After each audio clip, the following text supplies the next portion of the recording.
안녕하세요. 저는 50대 후반의 여성입니다. 막상 사연을 보내려고 하니 심정이 정말 막막하네요. 이 사연의 이야기를 어디서부터 어떻게 해야 할지 모르겠습니다.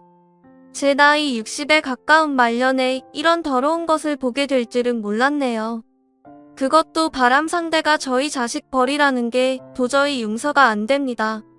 저와 남편은 저희 나이대 사람들이 다 그렇듯 부모님의 소개로 만났어요. 모두 다 가난했던 시기에 저희 역시 평범하게 가난했던 저희 부부는 그렇게 선으로 만나 연애를 얼마 안 하고 금방 결혼하게 되었죠. 남편이 저랑 결혼하고 나서 시작을 하게 된 건 음식 장사였습니다. 그때는 참 먹고 사느라고 정신이 없었습니다. 먹는 장사가 남는 장사라고 하여 시작했던 음식 장사는 정말 치가 떨렸네요. 매일같이 새벽에 일찍 일어나서 시장을 봐오고 하루 반나절을 장사 준비로 보내며 늦은 밤에 달이 뜰 때까지 매일 요리와 설거지를 하다 보면 하루가 훌쩍 갔습니다. 그렇게 꼬박 3년을 단 하루로 쉬어보지 않고 일만 했었네요. 그래도 저희 부부는 나름 손맛이 괜찮았기에 저희 만두 가게에는 매일같이 손님들이 몰려왔었습니다. 그러던 무렵 남편은 언제까지 이렇게 장사만 할 수도 없다고, 우리가 아이도 가지고 하려면 시간을 가져야 되고 만두는 피하고 속까지 만드는 공정 절차가 너무 오래 걸린다며 만두 가게가 아닌 새로운 가게를 하자고 하더군요. 지금은 널리고 널렸지만 그때에는 저희 가게가 거의 최초로 열게 된 경양식 돈가스 집이었습니다. 그때부터 저희 부부가 엄청나게 돈을 모을 수 있었던 계기가 되었습니다. 남편은 그 당시에도 적지 않은 돈인 100만 원을 주고 돈가스 제조법을 배웠고, 그때부터 저희는 자그마한 돈가스 가게를 운영하였는데 완전 대박 터지고 난리가 났었죠. 그리고 만두 가게 하던 때와 다르게 시간도 많이 남고 여유가 있었기에 저희 부부는 음식 장사한 지 3년 만에 처음으로 사람답게 쉬면서 일을 할 수 있었어요. 그렇게 아이도 가지게 되면서 가게에 일하는 사람들도 늘려나갔고 더불어 시장에서 유명한 맛집이 되었습니다. 저는 출산을 하고 나서도 계속해서 일을 했고 5년 동안 쉬지 않고 돈가스 집을 운영하며 돈도 많이 모았으며 아이들도 2명 낳아서 길렀네요. 남편이 아이 낳고 난 후 저지른 일 때문에 간혹 사람 같아 보이지 않았지만 그의 사업적인 능력은 아주 뛰어났습니다. 하지만 가게를 운영한 지 15년이나 되자 주변 상권에 비슷한 양식업종 전문 가게들이 들어오게 되었고 저희는 돈가스 가게를 팔아버리고 고깃집을 오픈했고 또 가게를 매년 운영하다 잘 된다 싶으면 팔고 그런 식으로 자산을 불려나가기 시작했었죠. 우리가 돈을 버는 만큼 아이들의 생활도 저희 부부의 생활도 계속 나아졌습니다. 저희 아이들은 저희 부부가 맞벌이로 바빴던지라 그렇게 큰 신경을 못 써주었음에도 불구하고 공부도 나름 알아서 열심히 해줘서 좋은 대학들에 들어가기까지 했습니다. 대학 졸업 이후에도 이제는 저희 집안 재정 상황이 자식들을 해외 유학까지 보냈고 돌아와서 끝내 대기업들에 취직을 하여 어느덧 결혼까지 다 했네요. 제 인생 정말 힘들게 살아왔지만 노력한 만큼 잘 풀렸다는 생각도 들었고 정말 인생에 불만은 없었습니다. 남편과의 관계도 나쁘지도 않았었고요. 다만 재산 문제는 저희 부부간의 갈등이 좀 있었습니다.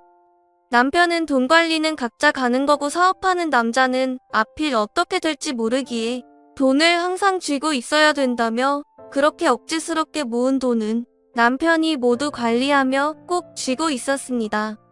저도 일을 하면서 대략적인 매출이나 순이익을 알고 있었지만 남편 통장에 얼마나 있는지는 정확히 알 수 없었습니다.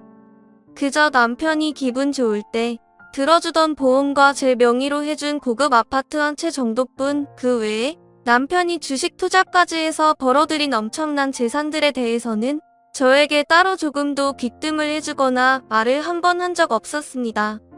남편은 돈이라면 아주 광적인 집착을 보였습니다.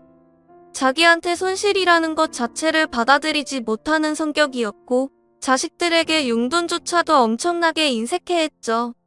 남편은 자기 어렸을 적 너무 가난하고 없이 살던 사람이라 그런 건가 싶을 정도였고 돈만큼이나 음식 먹을 것에 대한 욕심이 강해서 자식들이랑 식사를 할 때 어린 자식들이 고기 반찬 먹고 싶어 할 때도 본인이 다 먹어버릴 때가 대부분이었죠.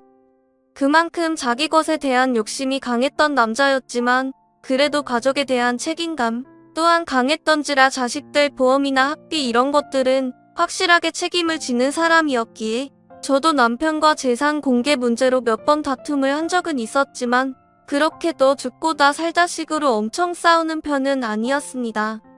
그런 자린고비 같은 남편에게도 정말 친한 친구가 하나 있었습니다. 중학교 때부터 사귀었다는 그 친구는 정말 점잖은 사람이었습니다. 딸아이 10살 때 아내가 교통사고로 사망하고 지금까지 딸아이만 바라보고 살아왔던 그 친구분은 저도 정말 인간적으로 좋아하는 사람이었어요. 남한테 피해 끼치는 것도 싫어해서 남편이 가끔 저희 집에서 부르면 항상 손에 선물을 사들고 왔고 집에 놀러와서도 오래 있는 것조차 눈치를 보며 미안해하셨던 분이었죠. 또한 그 친구는 어렸을 적에 공부를 열심히 해서 판검사가 되고 싶어 했으나 실패하여 법무사를 하신다는 그분은 본인이 열심히 살아온 것에 비해 항상 경제적으로 어렵다고 들었습니다. 남편은 그런 친구분을 항상 막대하며 오라가라 시키고 마치 자기 부하처럼 말하곤 했었죠. 한 번은 저랑 다툼이 있었던 날이면 그 친구분 집에 가서 잠을 자고 오기도 하고 그랬었습니다. 근데 어느 날인가부터인가 남편이 그 집에 매일같이 가는 겁니다.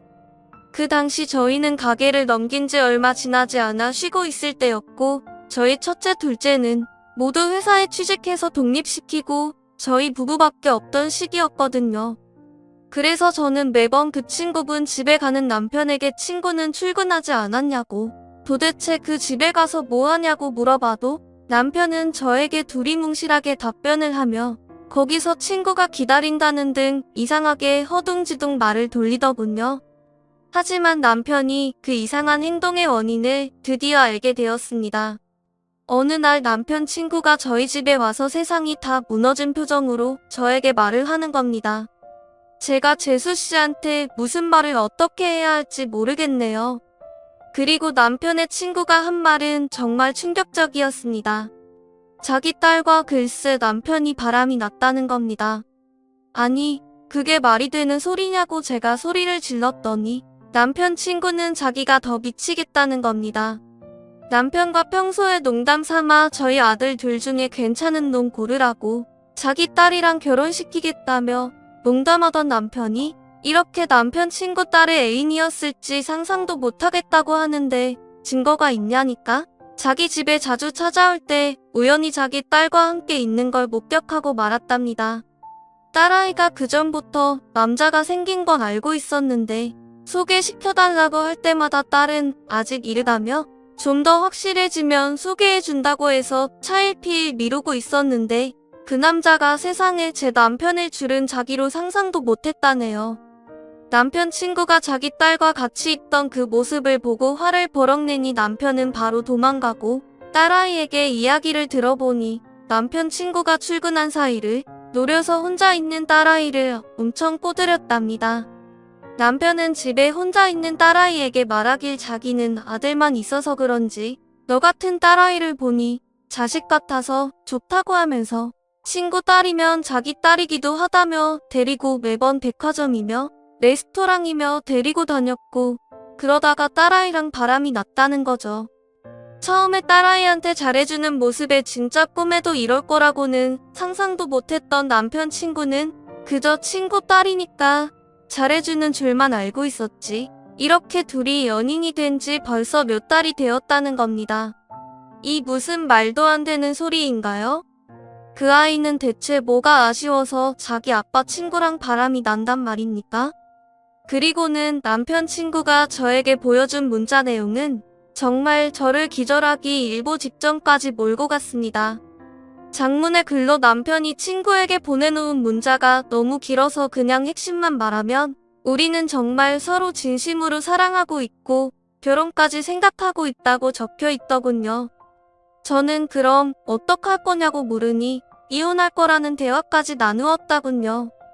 그래서 남편 친구는 도저히 혼자서 이건 감당이 안 돼서 저는 알고 있는 내용인지 의논하려고 저를 찾아왔다는 겁니다. 저는 순간 다리가 풀리고 넋이 나간 저는 일단 남편과 대화해보고 말씀드리겠다고 말하고 돌려보냈고, 저녁이 되어서야 쭈뼛쭈뼛하며 들어온 남편에게 저는 보자마자 남편의 얼굴을 때렸더니 저한테 성질을 내며 밀쳐내더군요. 저는 남편에게 대체 어쩌려고 그랬냐는 말에 사랑에 무슨 죄가 있냐는 헛소리를 하더군요. 제가 그래서 그 어린 것이 정말 당신 같은 늑다리를 좋아해서 그런 것 같냐고, 아마도 돈에 넘어간 거 아니겠냐고, 다른 사람도 아니고 당신 절친한 친구의 딸이라고, 그 죄를 도대체 어떻게 갚을 거냐고 했더니 자기는 전부 다 감당할 수 있다네요. 정말 저렇게 말하는 남편이 꼴도 보기 싫었고, 저는 그래서 남편에게 이혼할 거라니까 남편은 자기가 바라던 바라고 말하더군요. 그러면서 저한테 꺼낸 말이 3억을 줄 테니까 깔끔하게 하게 이혼하자는 겁니다. 어처구니가 없더군요. 당신 재산이 얼만데 겨우 그거 주냐고 하니까 그냥 이 돈 3억 원이랑 전에 제 명의로 해준 집이 있으니 그거 들고 가라네요. 저는 어이없는 소리 하지 말라고 무조건 재산 다 공개하고 보여주고 그 중에 딱 찰나 반 내놓으라고 하니까 자기는 절대 그럴 수 없다며 노발대발했고 결국 그날로 남편과 이혼소송까지 들어갔습니다. 이혼소송 중 남편은 집을 나가서 그 친구 딸과 집까지 구해서 신혼집을 차렸다고 하고 그 친구는 두 눈 뜨고 딸을 뺏겼다고 하더군요. 그 딸 같은 애한테 외제차도 사주고 여행도 같이 하면서 사진도 올리고 정말 눈 뜨고 못 봐주겠더군요. 그리고 남편은 그 친구에게 미안하다며 돈을 줬다는데 서로 주먹 다툼까지 했다고 합니다. 친구에서 장인 어른이라니 말이나 되는 일인가요? 그렇게 1년 반 동안 지겹도록 공방했고 결국 저희 부부는 이혼하게 되었습니다. 남편이 그동안 숨겨둔 재산은 진짜 어마어마하더군요. 장사만으로는 절대 못 벌었을 엄청난 돈을 벌어놨었습니다. 주식과 부동산으로 말이죠. 제가 50% 되는 재산을 법정 판결로 들고 가게 되자 본인이 주식 투자하고 부동산을 투자해서 늘려놓은 재산인데 이걸 왜 나눠주냐고 절대 못 준다고 욕하며 길길이 날뛰었지만 판결이 그러한데 남편이 벌 수 있겠나요? 그리고 그 1년 반 동안 그 자식 같은 여자애한테 임신까지 시켜놨습니다. 그 이후로 위자료 소송도 다 해서 그놈 재산에서 톡톡히 뺏어 먹었네요. 저희 아이들도 아빠가 그런 인간인 줄 꿈에도 몰랐다며 저한테 아빠 다시는 안 보고 살겠다고 했고 결국 그 인간은 그나마 하나 있던 정말 친했던 친구까지 잃고 20년도 더 어린 아내랑 애까지 가지고 살고 있네요. 그 여자애는 남편이 죽기만을 기다리고 있겠죠. 저도 참 피해자지만 대체 그 여자의 아비인 남편 친구야말로 제일 불쌍합니다. 다음 사연입니다. 안녕하세요. 저는 60대 초반의 여성입니다. 저에게는 아들이 2명이 있습니다.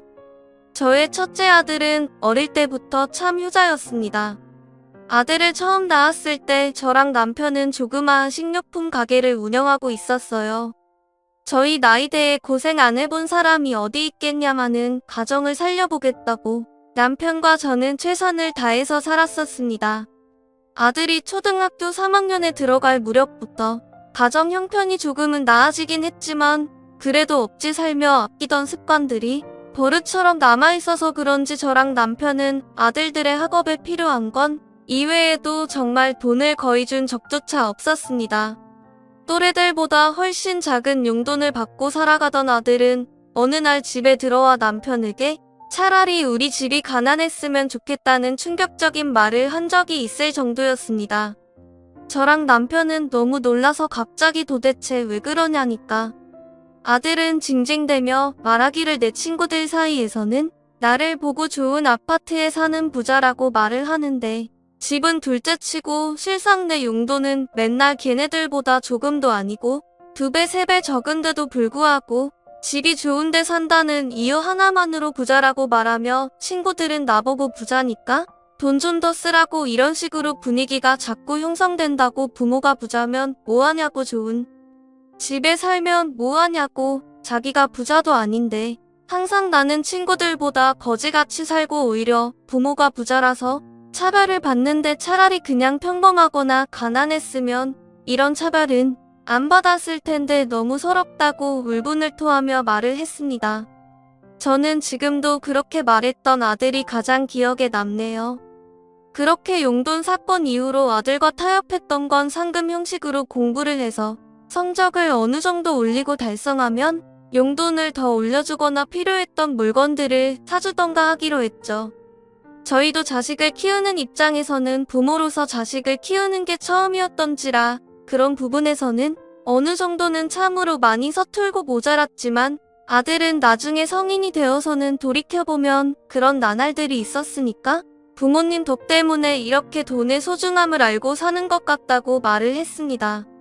아들은 머리가 나쁘지 않은지 공부도 잘해요.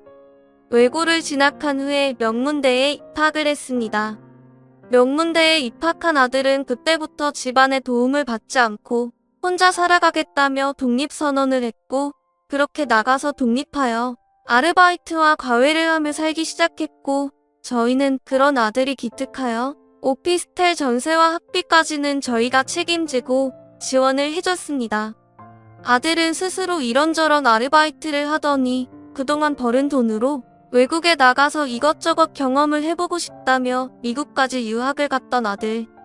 그런 아들은 1분 1초가 아깝다며 유학 가기 전에 동네 빵집을 찾아가더니 무보수로 빵 만드는 제 빵을 구경하고 싶다며 출국하기 3일 전까지 일을 하며 이런저런 일을 경험하기를 좋아하는 제 보물 같은 아들이었죠.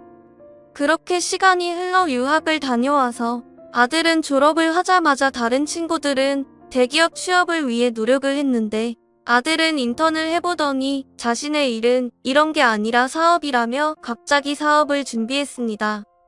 혼자 투자자를 찾아다니고 그걸 기반으로 아이디어 사업을 하더니 돈을 벌기 시작하더군요. 그렇게 몇 년을 운영하다가 큰 회사의 벤처 사업을 팔고 또 사업을 새로 구사해서 만들고를 반복하던 아들이었어요. 사실 저희가 생각했던 아들은 안정적인 직장에 들어가 평범하게 살기를 바랐던 바람과는 달리 무엇인가 도전을 하고 성취하는 걸 너무나도 좋아했던 그런 아들은 결혼도 역시나 달랐습니다. 어느 날 갑자기 고아원 출신의 딸아이를 며느리로 삼고 싶다고 집에 데려온 거였죠. 그 전까지는 20살 이후로 아들은 뭐든지 알아서 척척하던 터라 저희는 그저 아들이 뭘 하든 믿어준다 했기에 부모된 마음에서 고아의 며느리는 진짜 차마 쉽게 허락이라는 말이 떨어지지가 않더군요. 며느리는 아들 회사의 경리라고 하더군요. 그것도 대학도 안 나온 고졸 출신이었습니다. 저희 남편은 더 난리가 나서 대체 내가 뭐가 부족해서 이러냐고 좋게 탄러도 받지만 아들은 오히려 처가댁이 없으니까 신경 안 써도 되고 돈이야 자기가 벌면 되고 며느리가 진짜 똑똑한 여자라며 돈도 없고 기회가 없어서 대학을 못 갔을 뿐이지 자기보다 똑똑하면 똑똑하지 정말 모자란 여자가 절대 아니라며 저희에게 엄청 강력하게 어필하며 이야기를 하더군요. 사실 아들이 명문대를 나와 한순간에 망할지도 모르는 사업을 하는데 아들의 성격은 자신의 뭔가에 꽂히면 절대적으로 그걸 꼭 해야 직성이 풀리는 스타일이라서 그런 아들의 눈빛을 보고는 사실상 결혼을 허락할 수밖에 없었습니다. 정말 그걸 막아섰다가는 아들이 정말 어디로 튈지 모른다는 불안감도 있었을 뿐더러 여태까지 아들이 선택을 해왔던 게 잘못된 적이 없었기 때문에 허락을 했었죠. 그렇게 저희는 마지못해 아들의 결혼식을 허락했고 아들과 며느리는 그렇게 결혼해서 살았습니다만 그 결혼 생활이 채 1년 반도 되지 못해서 아들은 급작스러운 교통사고를 당하고 맙니다. 잘난 우리 아들은 그렇게 혼수 상태로 병상에 누워서 말도 제대로 못하는 그런 아들을 볼 때마다 마음이 찢어질 듯이 아팠고 아들의 회사는 정리를 전부 다 하고 며느리가 매일같이 아들의 병실에 붙어서 간호를 하고 있었습니다. 며느리는 남편 회사가 요즘 정말 중요한 시기였는데 아들이 저렇게 되어서 대부분의 중요한 일들이 진행되지 못하고 계약들이 연달아 취소되고 파기가 되면서 위약금으로 돈을 다 내고 나니까 사실상 현재 집에 돈이 남는 게 없다고 하더군요. 병실에 들릴 때면 아들을 간병하는 며느리의 뒷모습과 저희 아들이 누워있는 모습에 차마 발길이 가지 않더군요. 그저 며느리도 자신이 돌볼 테니 너무 걱정하지 말라며 항상 아들 옆에서 떨어지지 않던 며느리. 그런 며느리의 모습을 멍하니 지켜보던 제 남편은 병원에 나와서 저에게 따로 말하기를 너무 슬프고 안타까운 일이지만 우리 첫째 아들의 운명을 받아들이고 앞으로 우리가 도와줄 수 있는 것은 옆에서 그저 지켜주는 것뿐이라고 앞으로 둘째 아들에게 관심을 쏟으면 좋겠다고 말을 했었죠.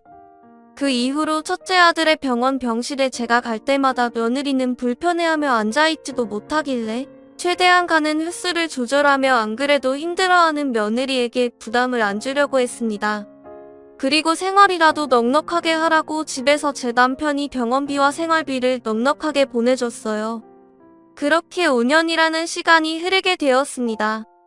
저희 둘째 아들도 그 시간 동안 결혼을 하게 되었고 손자까지 낳게 되자 집안의 시선은 아무래도 첫째 아들에게 보다 둘째 아들에게 쏠렸었죠.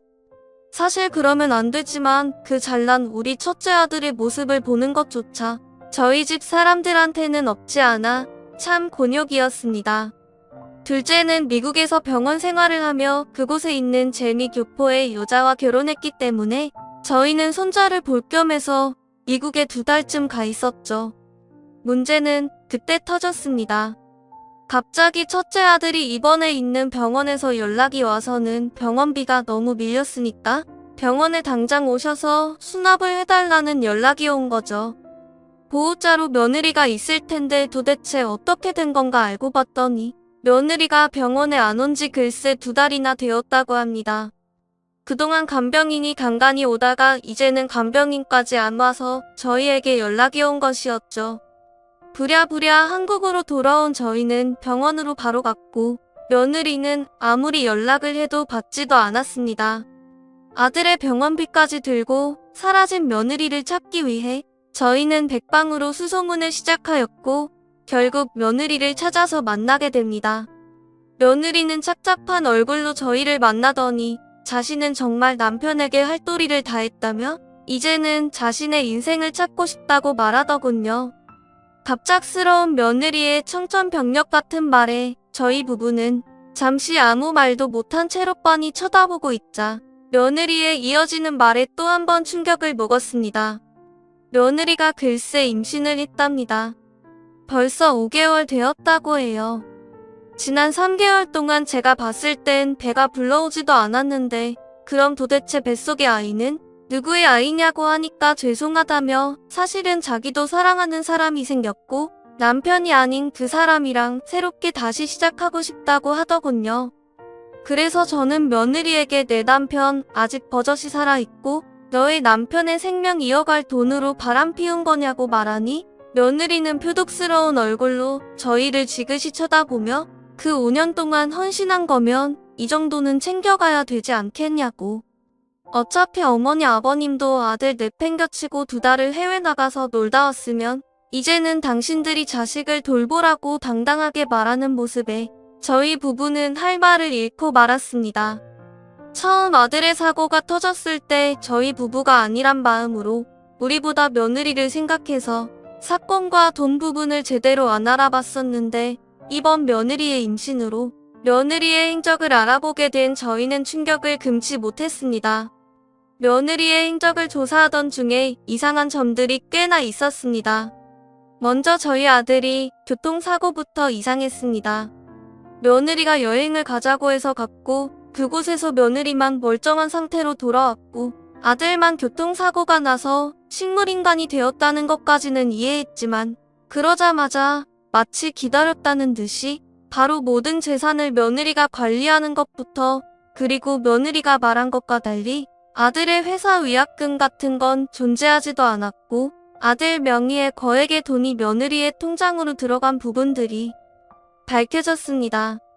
그리고 저희 부부가 고생하는 며느리를 위해서 병원비와 생활비로 넉넉히 준 부분도 며느리가 돈을 싹 다 챙겼다군요.